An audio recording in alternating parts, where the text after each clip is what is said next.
శ్రీ గురుభ్యో నమ.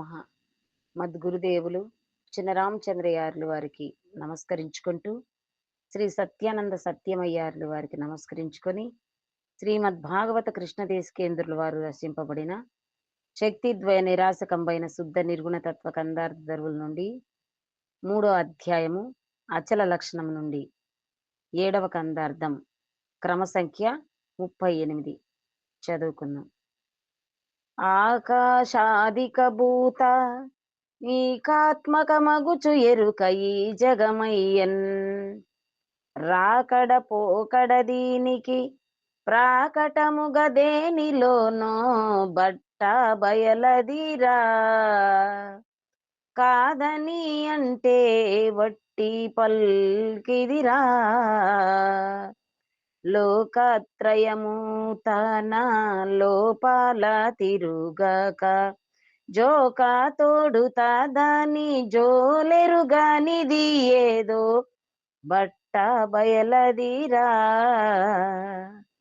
కాదని అంటే వట్టి పల్కిదిరా. శ్రీ గురుభ్యో నమః. మద్గురుదేవులు శ్రీ శ్రీ పరమానంద శంకర నారాయణ స్వామి వారి పాదపద్మములకు నమస్కరించుకుంటూ, శ్రీమద్ భాగవత కృష్ణదేశికేంద్ర ప్రభువులచే విరచితంబైన శక్తిద్వయ నిరాశకంబైన శుద్ధ నిర్గుణ తత్వ కందార్థ దరువులు 3వ అధ్యాయము అచల లక్షణము నుండి ఈరోజు మనము 7వ కందార్థాన్ని విచారించుకుంటున్నాము, అనగా క్రమసంఖ్య 38. క్రిందటి కందార్థములో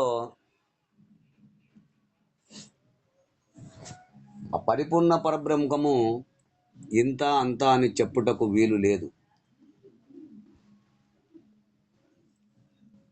ఏ విధమైన వింతలు చేయనిది, ఏ విధమైన సంకల్పములు లేనిది కనుక ఇట్టి పరిపూర్ణమును గురించి ఏ విధముగా వినిపించగలను, ఏ విధముగా చెప్పగలను? అలా చెప్పుట వినుట ఒక పెద్ద కథే కదా. సర్వాకాల సర్వావస్థల యందు సర్వదేశముల యందు వెల్తి లేకుండగా నిండి ఉన్నది పరిపూర్ణము ఓ పృతుక, అంటే ఓ అటు గింజ అంటూ మనము క్రిందటి కందార్థములో విచారించుకున్నాము. తదుపరి కందార్థము 38,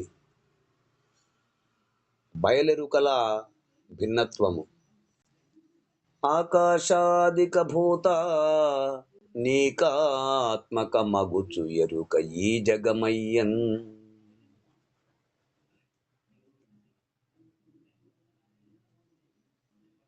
ఇక్కడ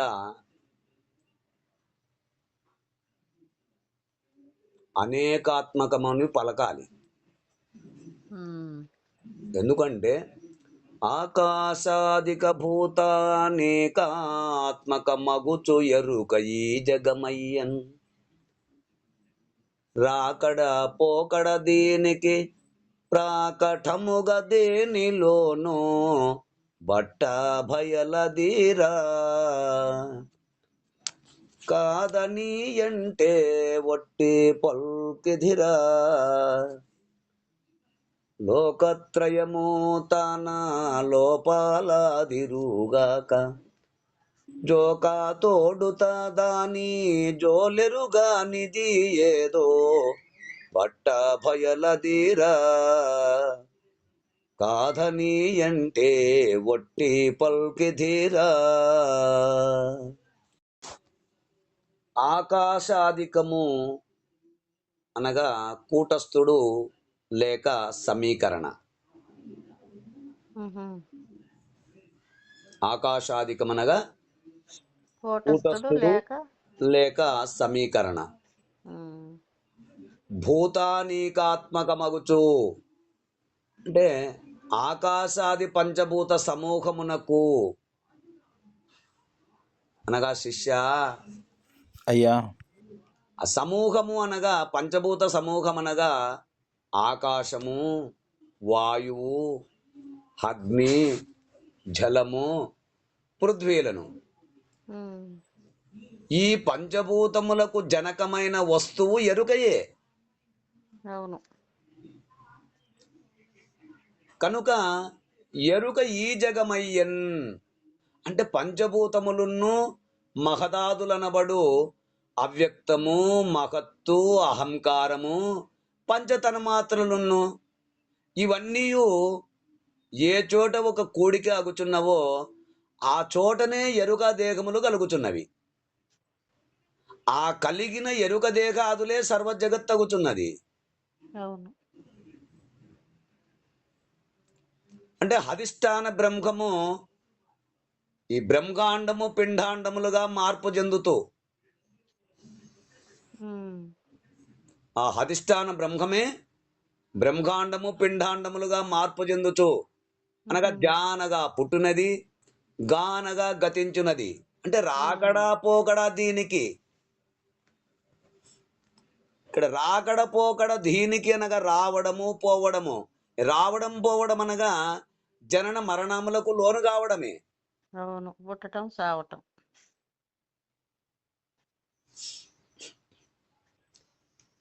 ప్రాకటముగా దేనిలోనో స్పష్టమైన దేని ఎందో లేక ప్రసిద్ధముగా బట్టబయలదిరా.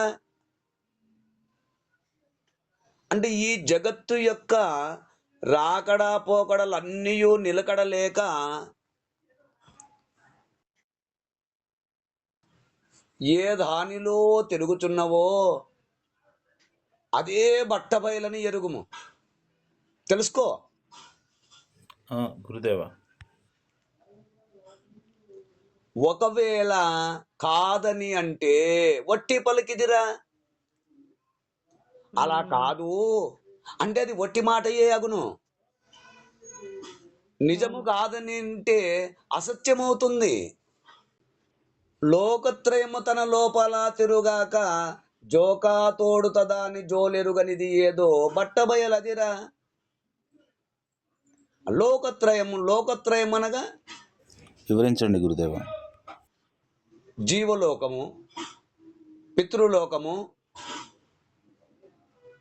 అంటే 3 లోకములు. ఈ లోకత్రయం అనగా జీవలోకం, జీవలోకం అనగా భూలోకం.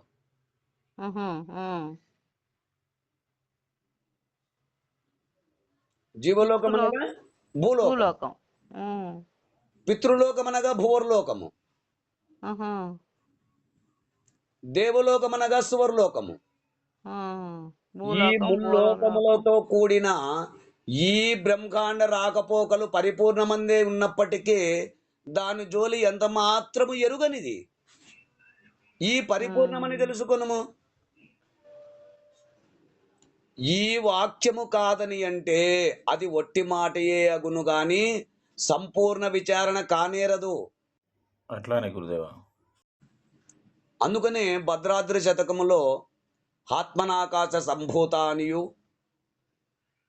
ఆత్మయందుననేకమాకాశముదయించే ఆకాశమందనిలంబు పుట్టే అనిలంబు వల్లను అగ్నిహోత్రుడు పుట్టే అగ్నిహోత్రము వల్ల అప్పు పుట్టే అప్పు వల్లను మహా అవని స్థలయు పుట్టే అవని ఎందో సదుల మరబుట్టే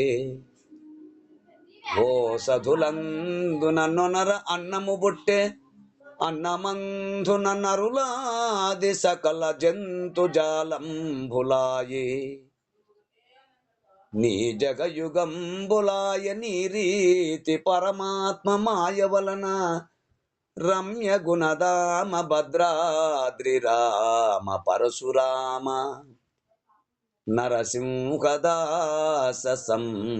రక్షితాంఖ అంటూ మనకు భద్రాద్రి శతకమునందు సెలవిచ్చినారు. అంటే ఆకాశాది పంచభూతములు ఆత్మయందున అనగా తనయందే అంటే ఎరుకయందే జనించి ఆకాశము మొదలైన పంచభూత జగత్తు ఏర్పడినది. ఎరుకయే ఆత్మ. ఎరుకయే పరిణామ జగత్తు అయినది.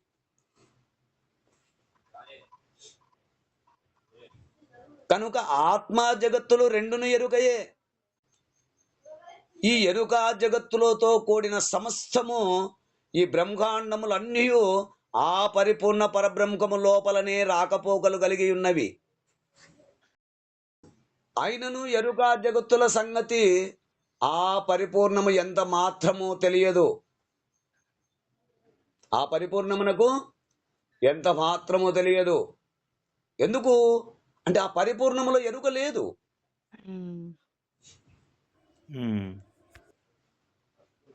ఎరిగే లక్షణము లేదు. కనుక తన యందే తిరుగుచున్నా ఈ ఎరుక జగత్తుల సంగతి ఎంత మాత్రము ఎరుగనిది పరిపూర్ణము. అవును స్వామి.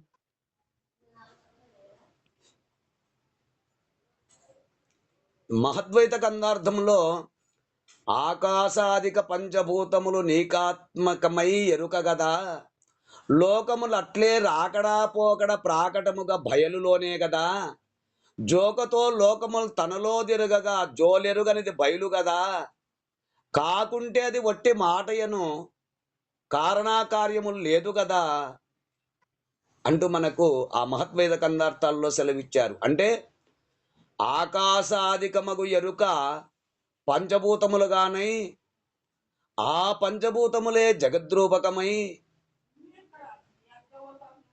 అంటే స్థావర జంగమ జీవోపాధి రూపమున జంగమమైనది దీని యందు ఎరుక. ఆత్మగా ఆ లోపడా బయట నిండుకొని ఆ స్వర్గ మత్స్య పాతాళములుగా పరిణమించి ఈ వ్యవహారములు చేయుచున్నది ఎరుకే. ఈ మూడు లోకములతో కూడిన ఎరుక రహితము దేని యందు ఉన్నట్లు తోచుచున్నదో అది ఏ పరిపూర్ణ పరమాఖ్యము. మత్స్య అంటే కూడా అదే లోకం స్వామి. మత్స్యలోకము, పాతాళ లోకము, ఆహా. స్వర్గలోకము, మత్స్యలోకం. ఇప్పుడు మనం ఉండేదాన్ని మత్స్యలోకం అంటాము, ఆహా. భూలోకాన్ని. ఆ, పాతాళము అంటే లోపల కింద. ఆ. ఎవరు చూశారు? నువ్వు చూసినవా? ఎవరు చూడలేదు స్వామి. కనుక ఇవన్నీ శరీరములోనే వర్ణించుకోవాలి. మన శరీరమునందే అవి ఏ వర్ణించుకోవాలి. స్థానంలో ఉంటాయి చెప్పండి స్వామి. చెప్తా కదా. ఈ వ్యవహారములన్నీ చేయుచున్నది ఈ మూడు లోకములతో కూడిన ఎరుక రహితము దేని యందు ఉన్నట్లు తోచుచున్నదో అది ఏ పరిపూర్ణ పరమాఖ్యము. లోకత్రయము తన లోపాలాదిరుగాక. లోకత్రయములు అనగా ఆ పిండాండ వెష్టి శరీరమునందు జాగ్రత్త, స్వప్న, సుషుప్తి. ఈ జాగ్రత్త అనేటువంటి స్వప్నలోకము, సుషుప్తి లోకము తన యందే వచ్చిపోతున్నవి.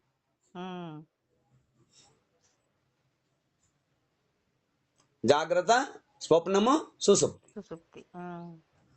ఈ లోకం ఎక్కడొచ్చిపోతున్నది? తన యందే వచ్చిపోవచ్చున్నను. తాను మాత్రము సాక్షి రూపముగా అందలి విషయములను ఎరుగుచున్నప్పటికీ కూడా అఖండ చేతన బ్రహ్మము సర్వసాక్షిగా ఉన్నను. సాక్షిరహిత పరబయలట్లు ఎరుగదో అట్లు బ్రహ్మాండమందు ఎండ, చీకటి, వెన్నెలలు తన లోపల వచ్చిపోతూ ఉన్నప్పటికీ కూడా తాను దేని యందు కలయక ఎట్లు అంటకున్నదో అట్లు ఈ ఎండ, వెన్నెల, చీకట్లు ఈ త్రిలోకములు ఇవి బయలందే వచ్చిపోవచ్చు ఉన్నప్పటికీ కూడా వాటి జోలి ఎరుగనిది. అది బట్టబయలని నిర్ణయము.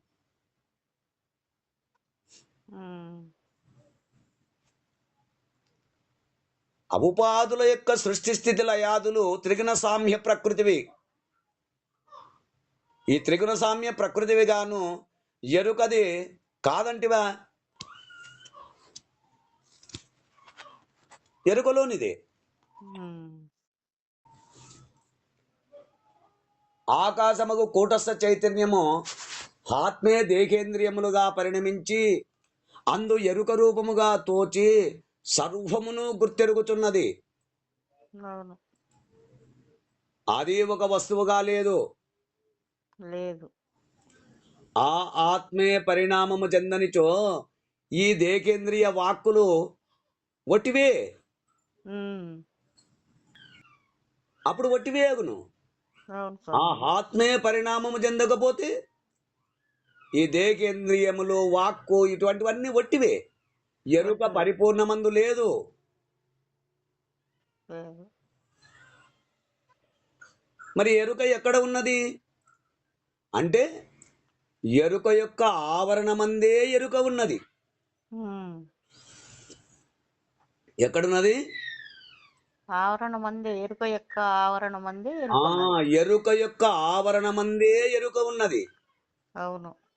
ఆ ఎరుకకు దేహము, ఇంద్రియము, మనస్సులు ఆవరణం. అవును. ఆ ఎరుకకు ఈ దేహము, దేహముతో కూడిన ఇంద్రియాలు, అంతఃకరణ చతుష్టయము ఇవే ఆవరణం. అవును స్వామి. అవి లేనప్పుడు ఎరుక పనిచేయదు. చేయదు.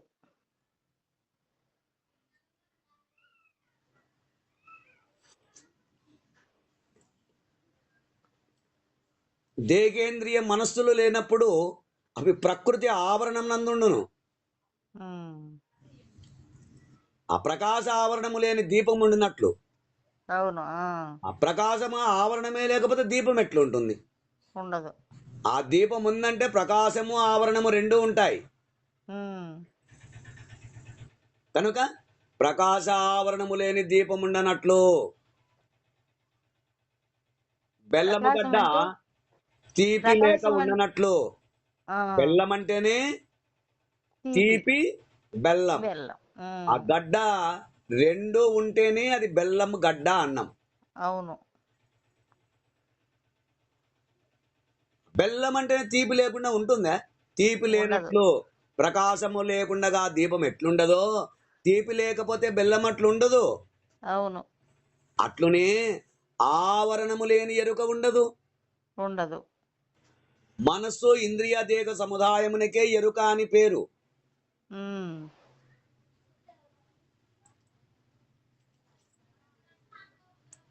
ఇందులో ఏ ఒక్కటి లేకున్నా ఎరుక ఉనికి ఉండదు. ఉండదు స్వామి. కనుక ఆకాశాదిక పంచభూతములే పంచాక్షరములుగాను ఓ నా మా సి వాయ అని దాని అర్థమేమనగా ప్రణవమే పంచభూతములుగా పరిణమించి జగద్రూపమాయను. ఉమ్. ఆ ప్రణవము మినహా పంచభూతములు లేవు. ఉమ్.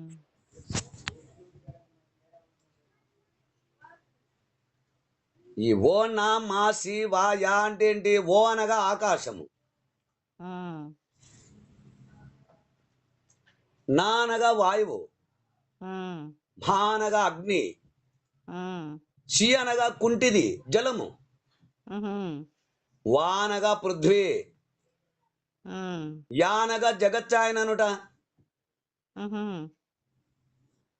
కనుకనే అంటారు ఓంకారే వధనాదేవే వాయకారో భుజద్వయే,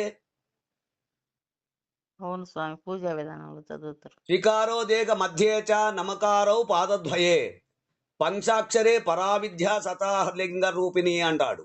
అంటే ఉమ్. ఓంకారము వదనముగాను, ఉమ్. వాయకారములు రెండు భుజములుగాను, ఉమ్. వాగ్భావ కూటమిగాను, ఉమ్. శికారము నడుము మధ్యకూటమిగాను, ఉమ్. నమాకారములు పాదద్వయము శక్తి కూటమిగాను ఉన్నాయి. ఉమ్. వదనాదేవి అంటే ముఖమే కదా స్వామి. వదనాదేవి అంటే పెదవులు, వదనం అంటే నోరు, ఆహా. పెదవులు. వదనాదేవి. ఉమ్. ఈ విధంగా కన్నార్థ భావాన్ని తెలియచేస్తున్నారు. ఈ కన్నార్థ భావాన్ని మీరు కూడా అందుకుంటారని కోరుకుంటూ జై గురుదేవ. జై గురుదేవ స్వామి. జై గురుదేవ. జై గురుదేవా.